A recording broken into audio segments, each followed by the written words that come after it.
is one of the sponsors of the summit, and specifically the community celebration tonight. So we're just really thrilled for their support, thrilled to have him here. Jeremy is the Chief Product Officer at Unit4, so give him a warm welcome.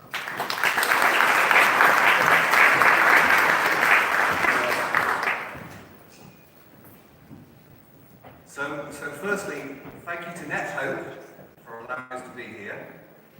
Thank you to all the customers that I've spoken to today. And thank you to all of you who resisted going to the pub or early to the Guinness celebration and staying through to the end. I am hoping that you'll come and join us for a Guinness later on. So, I actually don't want to speak really about Unit4 and what we do, because there's plenty of time to find those things out. One of the exciting things about my role at Unit4 is I get to work with our customers to build great solutions. And I also get to think about the way that those solutions may get used and how we need to build for the future. So, I want to talk about the evolving world, and I want to talk about the world of everything as a service. And I want to put this into a context that hopefully will be useful to you in thinking about the way you use technology and the way you think about implementing technology to address what I think is a fast-changing world in terms of technology and services. Radha talked about it this morning, very early on, when she talked about the 18 to 24-year-old generation and how that enthusiastic workforce is there and available, but they think differently to the way, well, certainly I thought when I was 18 to 24, and looking around, I don't age anybody, but I think there are people in the room that were 18 to 24, maybe roughly the time that I was. And there are a lot of younger people too, you should say that too. But in an everything as a service world in which we now live, I think we can think about this in terms of our personal lives as well as our work and our mission lives. I bought a 12-inch long-playing record. I used to go and buy the releases each week as an 18-year-old. And then I bought CDs, and now I don't know where any of those are anymore because I use Spotify and Apple Music. And I watch my children today, and they don't even watch television anymore. They know what live television is. They might watch Netflix from time to time, but they watch YouTube. They don't think in the same way that I thought at their age, and that is the workforce of the future, and those are the people that we need to think about serving with the applications and services we provide. But we also have to start thinking in that way ourselves, in the way that the world is moving and what's available to us to achieve our missions. So as you think about it, is everything as a service world changing your world in personal terms and in business terms? Think about now the world moving to subscription plans, even for goods now. Subscription plans, people thinking about paying on a monthly basis or an annual basis is becoming the way of doing business. You probably all got subscriptions running, and if you just look at the number of subscriptions that become available now, I was offered beer as a service just a few weeks ago. And one of my friends told me they signed up for bacon as a service. Okay. So if you think about being able to consume things like bacon as a service in our personal lives, we have to start thinking about how we consume applications and technology as a service in our work lives and our mission lives. We look at the barriers of entry now, and this creates competition, whether you're a not-for-profit, you're in business, you're in education. Low barriers of entry into creating new organisations. You can go online and set up an organisation probably while sitting in this room if you sign on the Wi-Fi.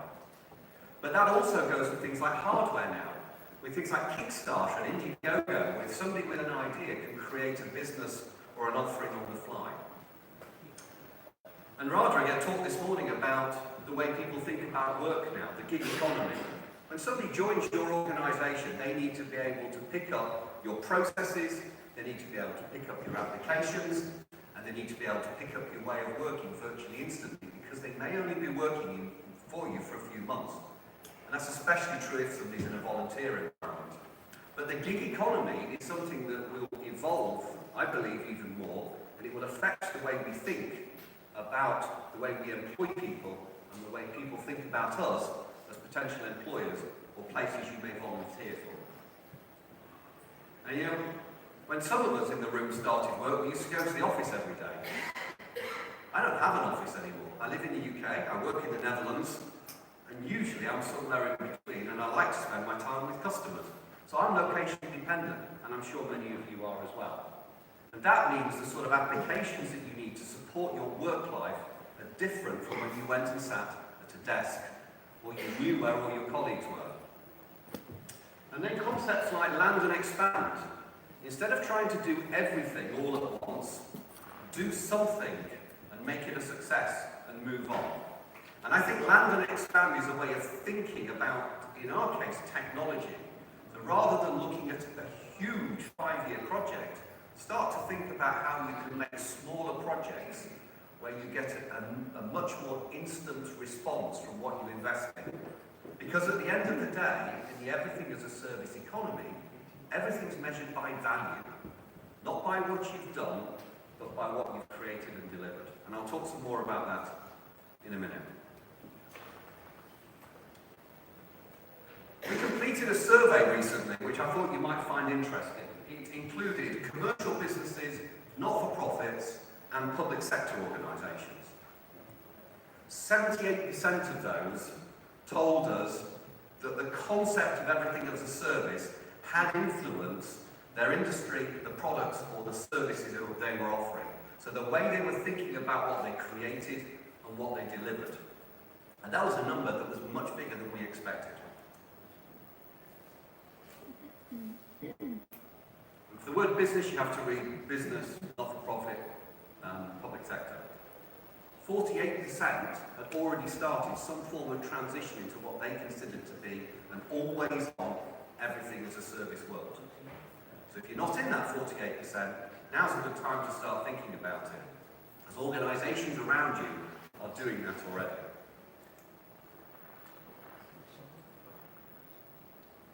27%, and this was a survey done late last year, but 27% at that point of businesses were planning to do something about everything as a service in the next 12 months. So those businesses should by now have done that, because this was, as I say, back end of last year, early this year.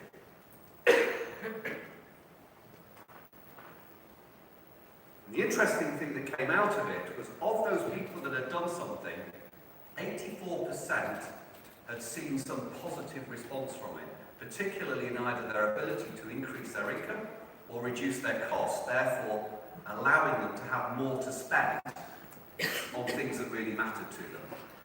Because if businesses are spending at the rate they used to spend to run their infrastructure, they're not releasing enough to invest in new things and to deliver against their mission. So I thought you might find that interesting, because what we're seeing is people focusing now very much on how do you create a world where you're always on, you're consuming services, which could be applications or technology, in a subscription manner. And that means you can pick the best service, because if the one you pick to start with isn't good enough, you can switch it off and go to another one. And that's why I say better to have short projects now and deliver value from them than to do big projects and then hold on to those projects, whether they're successful or not. So some examples that I thought you might find interesting and relevant. One of the big areas that we're seeing is people moving in their monitoring from activity-based monitoring to the social impact monitoring. So I haven't shipped so many tons of food, I have helped so many people to be fed. And that means taking a different approach to the applications and supporting the field to allow them to report that information back. I want to talk a little bit about volatility and flexibility. So volatility in the world that you all I think you all live in a volatile world in many of the missions that you're trying to accomplish. But that volatility can be supported by you being a flexible organisation and being able to react more quickly to the world that changes around you. And from complexity to insights. So Jed this morning had some great examples of that. Jed was from Amazon. And Jed talked about something that really resonated with me, which is it's not so much about your ability to create reports and manipulate data. It's about your ability to create insights that are meaningful for the people in the organisation to make decisions from, and how you support those decisions that really matter. And I've got an example of that. But I suspect you are all trying to keep your overheads to a minimum, or reduce your overheads by efficiency. And if you can do that in an everything as a service world, that helps you to release more, to go out and to do the things you really want to do with that money. And from administration to delivery, well, people filling in timesheets isn't a particularly useful use of their time. They could be spending their time taking insights from data, or actually doing something in the field that's meaningful, rather than doing admin tasks that just, in people's brains, waste time, and in reality, waste your investment.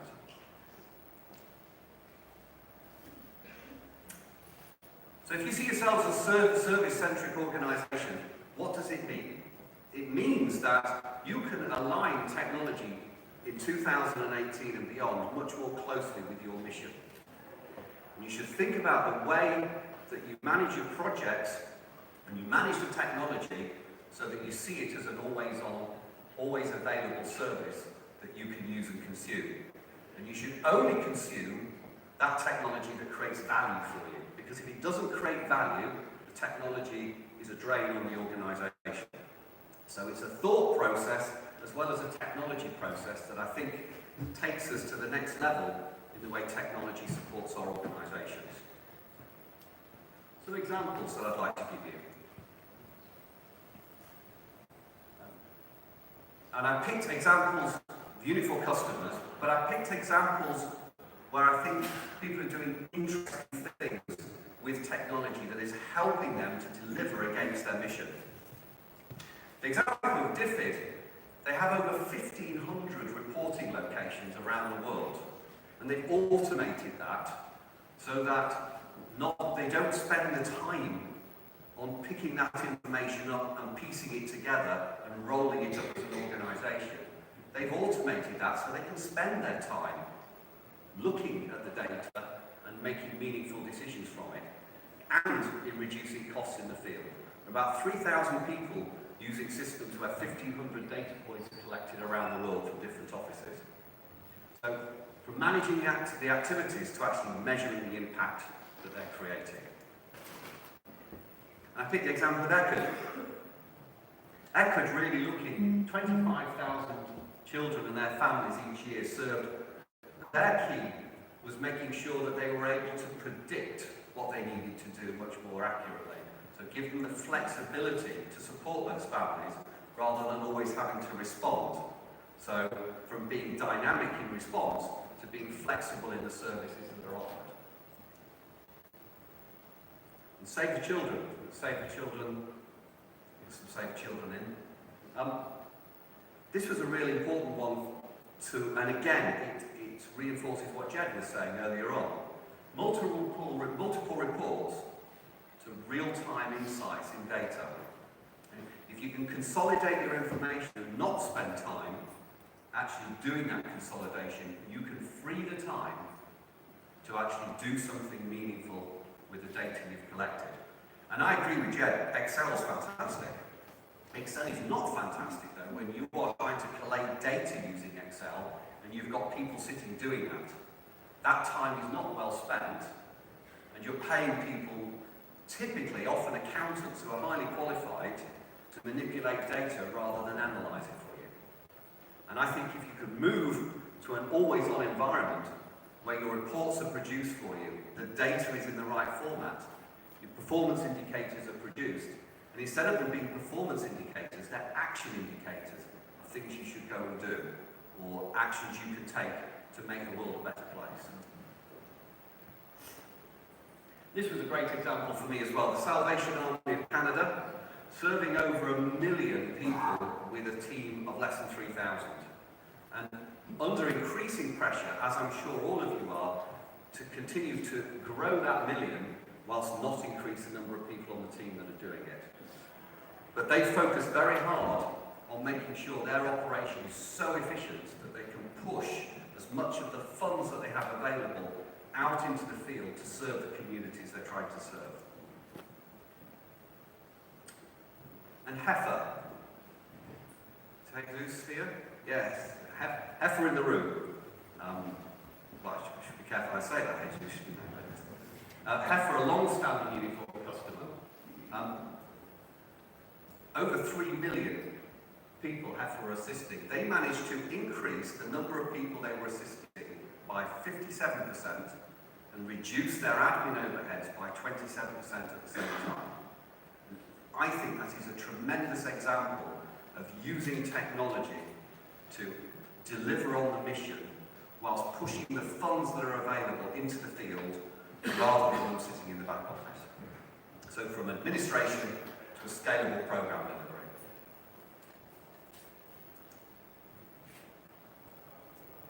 Now all this for me is really about creating space. So we have this concept in Unit4 that our mission is to create the space for you to go and complete your missions. Whether that's the mission of being efficient in the back office or it's freeing up funds for people to go in the field and create and deliver on the missions in the field. So we focus hard on how can we accelerate the creation of space for our customers, and we think other technology vendors should think in the same way as well, because that's what we're here for. We're not here to create technology for the sake of it. We're here to create technology that underpins your organisation and allows you to deliver. So right at the heart of this, the automation of tasks. Things that you have to do every day that you might not even think about anymore. I gave the example of timesheets earlier on. So it's always a good example. If you have to do a timesheet, it is the last thing you want to do. And it's not really a good use of your time. And anyway, the systems know what you're working on. You've got your diary online, and if you allow it, why can't your timesheet follow you on your phone and tell you where you've been? So don't fill in the timesheet, let the systems do it for you. And there are plenty of examples of automating tasks like that. We think software of the future, and I'll show you a little video shortly of the software of the present, where natural interactions become the norm. So instead of having to go to a screen and type something in, have a conversation in some way with the application and ask questions in a natural way, because that's what we do as humans anyway. And then, how about intelligent recommendations? How about the software making suggestions to you rather than you having to always ask the questions? And I think intelligent recommendations is something that you see as techniques that were started in the consumer market. You may be used to Amazon suggesting to you that if you're buying something, you might like to buy something else. And they're pretty clever at that. The only time it kind of falls apart is when Google, when you're on Google later and Amazon suggests you might like to buy something that you just bought, because that's what you were looking at. So we haven't quite always got the technology there yet, but it's moving in a direction, and those consumer types of techniques can now be used in enterprise applications.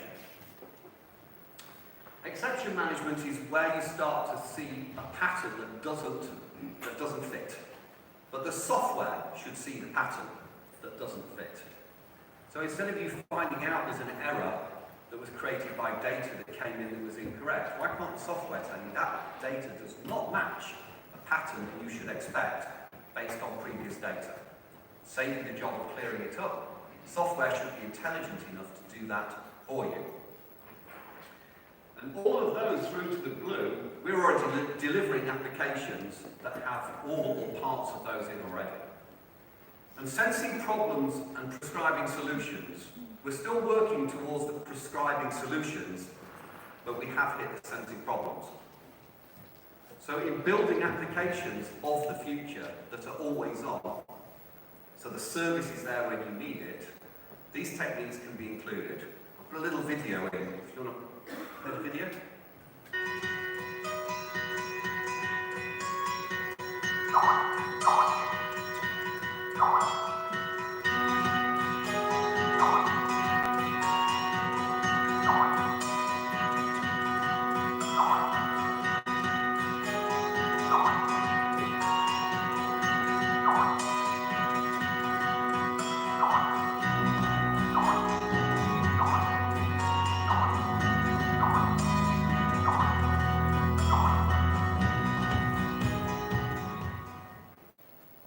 a tool that we use called Wanda. Wanda's our digital assistant. Our customers can call Wanda anything they like because there's a whole load of research, if you want to read it, on whether or not digital assistants should be called by male, female, or gender-neutral names. And people have different ways of viewing that.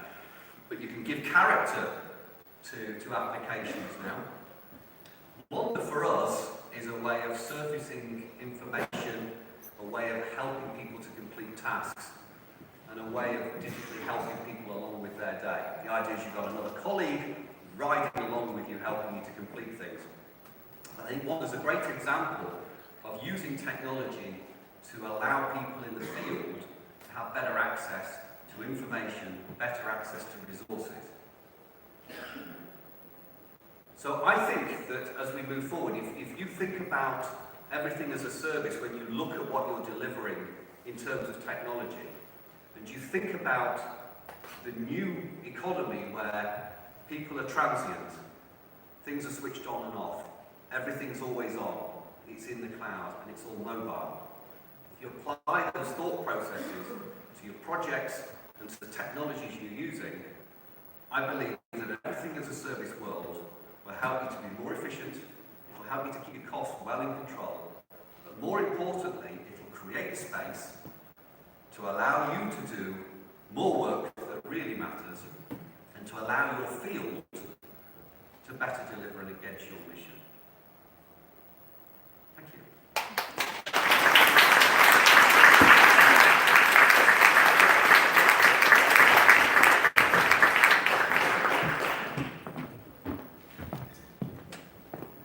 Candace is not quite ready for us, so you just have to hang in there for a few more minutes.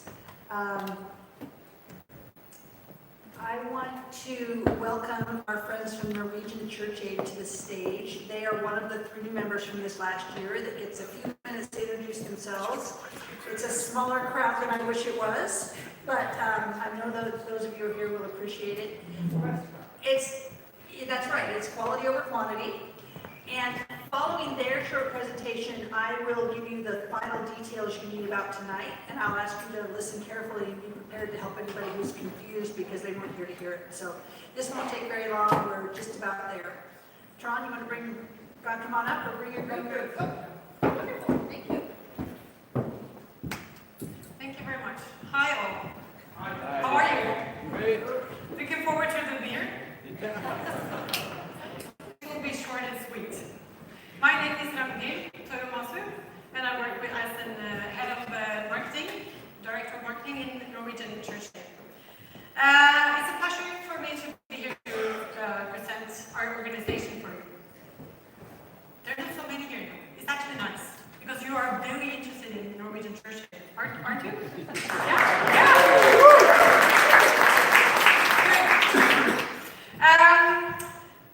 We are new to NetHope, and we're excited to become a member.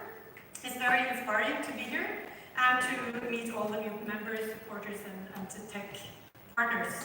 And during these first 2 days, I must say I have especially noticed the atmosphere of openness and inclusion.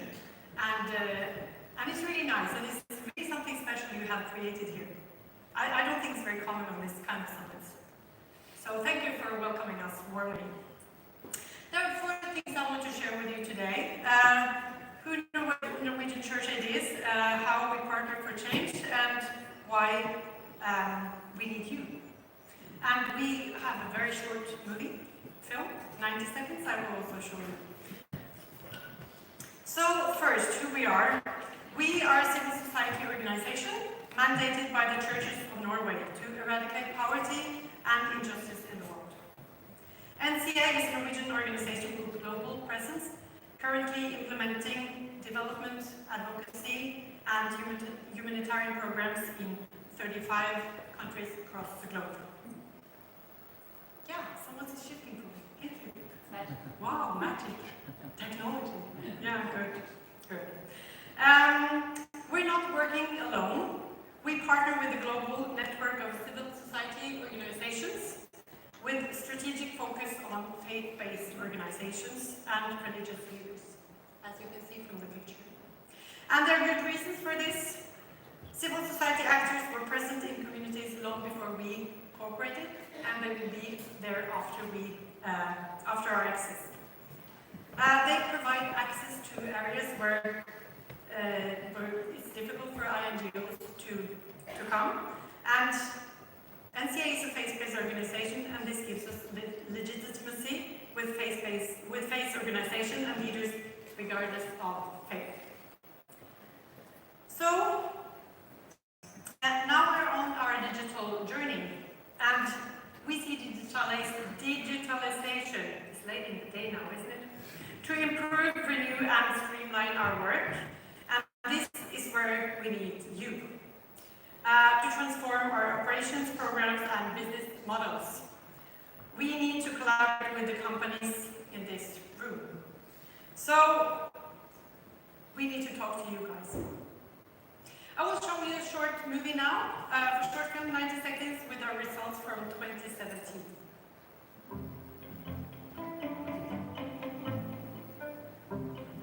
Through our water and sanitation work, over 2.8 million people have received safe drinking water. More than 500,000 people have access to a safe toilet. And 790,000 people have received hygiene training. 150,000 children under 5 receive healthcare through our programs. 34,000 girl and women survivors of gender-based violence receive medical and psychosocial treatment and care. 20,000 households were trained in agricultural practices better adapted to climate change. More than 4,000 women established their own enterprise in 2017. More than 3,000 women and men were trained to evaluate public plans and budgets to hold authorities responsible. Over 2.8 million people were reached through humanitarian response. We received more than 170 million Norwegian kroner in donations from private donors, foundations, businesses, and fundraising campaigns. The total turnover for Norwegian church aid was 954 million Norwegian kroner. In 2017, we reached people in poor communities beset with disasters and in refugee camps. These numbers illustrate stories of people who have experienced real and lasting changes because of the dedication and generosity of all those who support our work. All of this has helped us together save lives and demand a more just world.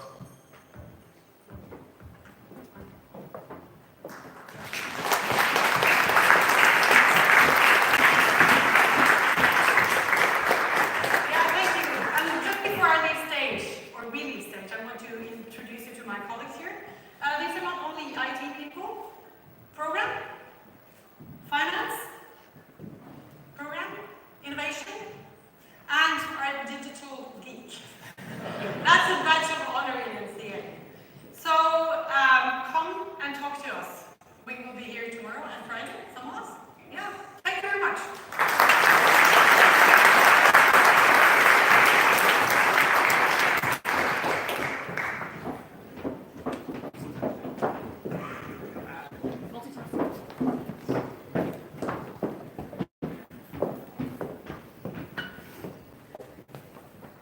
That's great. Thank you very much, Norwegian Church Aid. Tomorrow morning you'll get the chance to hear from Team Rubicon, which was the third new member this last year. Now we get to talk about the community celebration. Before we go any further, I want to make sure everybody thanks CDW and Unit 4 for sponsoring tonight's event.